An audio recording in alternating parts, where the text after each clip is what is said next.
Hay un dolor muy particular que no se siente en los hospitales, sino en las bancas de madera o en los pasillos de una congregación. Es ese nudo en la garganta que aparece cuando la persona que te hablaba de amor desde el púlpito te ignoró cuando más la necesitabas. O cuando ese grupo de amigos que llamabas familia en la fe se convirtió en el origen de un chisme que te destrozó la reputación. Es un dolor que genera un cortocircuito en el alma, porque el lugar que debía ser tu refugio se convirtió en el lugar de tu naufragio. Sé que muchos de los que me escuchan hoy tienen una cicatriz de iglesia. Tal vez dejaste de ir hace años, o tal vez sigues yendo pero te sientas en la última fila, con el corazón blindado, sintiéndote como un extraño en tu propia casa. Te han dicho que tienes que perdonar, pero nadie se ha sentado a validar lo mucho que te dolió que usaran tu confesión en tu contra o que te juzgaran por un proceso que no entendían. Y entonces surge la pregunta más peligrosa de todas en sí. Esta gente es la que representa a Dios. ¿Será que Dios es igual de injusto y frío que ellos? Si hoy te sientes quemado por la religión, si amas a Jesús pero te cuesta confiar en su iglesia, este episodio es para ti. No voy a defender lo indefendible ni voy a decirte que no pasó nada. Pasó, dolió y fue injusto. Pero hoy vamos a intentar separar el trigo de la cizaña.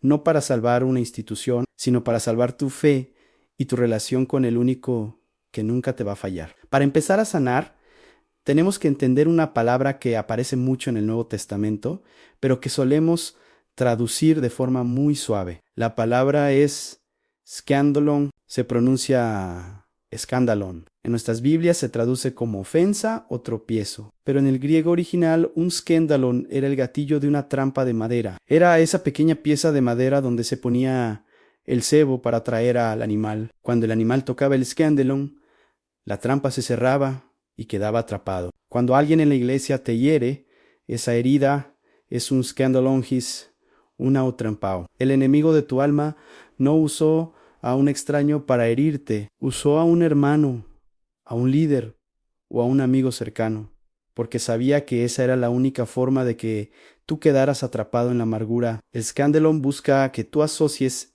el error humano con el carácter de Dios, busca que al odiar la trampa termines odiando también al dueño del campo. Pero para entender cómo manejar esta imperfección, quiero que miremos una historia que casi siempre pasamos por alto, porque preferimos creer que los apóstoles eran seres de luz que nunca se peleaban. Vamos a Hechos 15. Pablo y Bernabé eran los superhéroes de la fe. Habían viajado juntos, habían sido perseguidos, habían visto milagros increíbles, eran inseparables. Pero un día surgió un conflicto por un joven llamado Juan Marcos. Juan Marcos los había abandonado en un viaje anterior y Pablo, que era un hombre de carácter fuerte y muy enfocado en la meta, dijo: no, vamos a llevarlo, no es de confianza. Bernabé, cuyo nombre significa hijo de consolación, quería darle una segunda oportunidad. La Biblia dice que hubo un desacuerdo tan agudo entre ellos que se separaron. Imagínate eso, dos de los hombres más espirituales de la historia se pelearon tan fuerte que no pudieron seguir trabajando juntos. ¿Por qué Dios permitió que esto quedara en la Biblia? Para decirte que la iglesia está llena de seres humanos en construcción. Pablo fue duro e impaciente. Bernabé quizás fue demasiado blando. Ambos eran santos, ambos amaban a Dios, pero ambos eran imperfectos y se hirieron mutuamente. Si tú hubieras estado en esa iglesia, quizás habrías dicho en sí: Pablo es así de rencoroso, yo no quiero saber nada de su evangelio. Pero la obra de Dios siguió adelante a pesar de su pelea. El gran problema es que a menudo vamos a la iglesia esperando encontrar un museo de santos. Y lo que encontramos es un hospital de campaña lleno de heridos que a veces, en su dolor, hieren a otros. Esperamos que el pastor sea perfecto, que el líder de alabanza sea un ángel y que el hermano que se sienta al lado sea el buen samaritano, pero la realidad es que todos ellos están lidiando con sus propios traumas, sus propias inseguridades y su propio pecado. Eso no justifica el abuso ni justifica la falta de amor, pero entenderlo nos ayuda a poner nuestra mirada en el lugar correcto. Hay una diferencia vital entre la esposa de Cristo,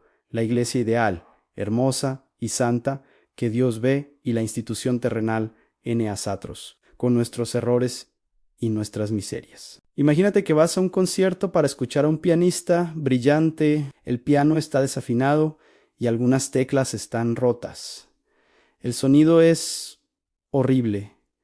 ¿De quién es la culpa? ¿Del pianista o del instrumento? A veces juzgamos al compositor Dios por el sonido de un instrumento que está desafinado n asatros. Dios sigue siendo el pianista maestro, pero está tocando en un piano que todavía está siendo restaurado. ¿Cómo se sana de una herida de iglesia? Primero, reconoce que tu dolor es válido. No dejes que nadie te diga que eres un inmaduro por sentirte mal.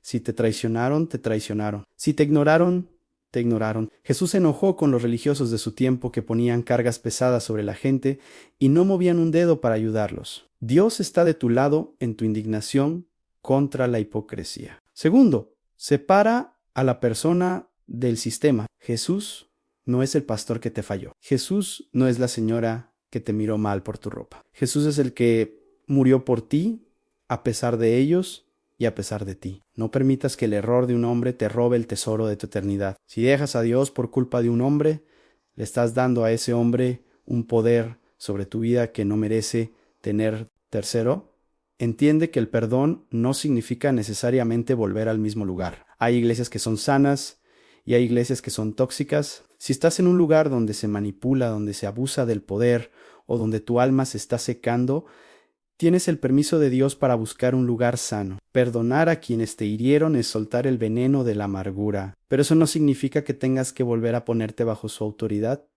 si no hay un arrepentimiento real. Y aquí llegamos a la parte más importante. Jesús fue la mayor víctima de la herida de iglesia en la historia. ¿Quiénes entregaron a Jesús a la muerte? No fueron los ateos ni los paganos romanos. Fueron los líderes religiosos, fue la gente que se sabía la Biblia de memoria, fue la gente que decía representar a Dios en Jesús, fue escupido, humillado y clavado en una cruz por el sistema religioso de su época. Jesús entiende tu decepción mejor que nadie. Él sabe lo que es ser traicionado por alguien con quien compartió la mesa. Él sabe lo que es que la gente use el nombre de Dios para justificar el odio. Y desde esa cruz, Jesús no dijo odio a la iglesia. Él dijo, Padre, perdónalos, porque no saben lo que hacen. Jesús ama tanto a su iglesia que está dispuesto a trabajar con gente tan difícil como nosotros. Él no se rinde con nosotros. Y si Él no se rinde con la iglesia, nosotros no deberíamos rendirnos con su cuerpo, aunque algunas partes del cuerpo estén enfermas. A veces, para sanar, necesitas un tiempo de cuidados intensivos a solas con Dios. Está bien si por un tiempo tu iglesia es solo una Biblia, un podcast y un par de amigos reales que te aman de verdad. Dios no está limitado a un edificio de 4 paredes. Él habita en el corazón contrito y humillado. Pero no te quedes solo para siempre. El enemigo quiere usarte el isquiendelón para aislarte, porque una oveja sola es presa fácil. Cuando te sientas listo, busca un lugar donde se predique la gracia, donde se respire humildad, y donde se reconozca que todos estamos en el mismo barco de la necesidad. No dejes que los que hablan de Dios te quiten al Dios que te habla. Las personas te van a fallar, el sistema te va a decepcionar, pero el amor de Cristo es el único fundamento que no se mueve. Hoy te invito a que le entregues a Jesús esa herida que lleva el nombre de un líder o de una congregación. Dile, Señor, ellos me hirieron, pero tú me sanas. No quiero que su error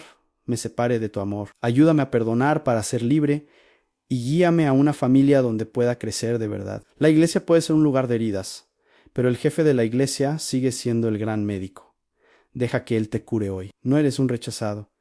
Eres un hijo que ha vuelto a casa, y en la casa de tu Padre siempre hay un lugar para ti, más allá de lo que digan los porteros.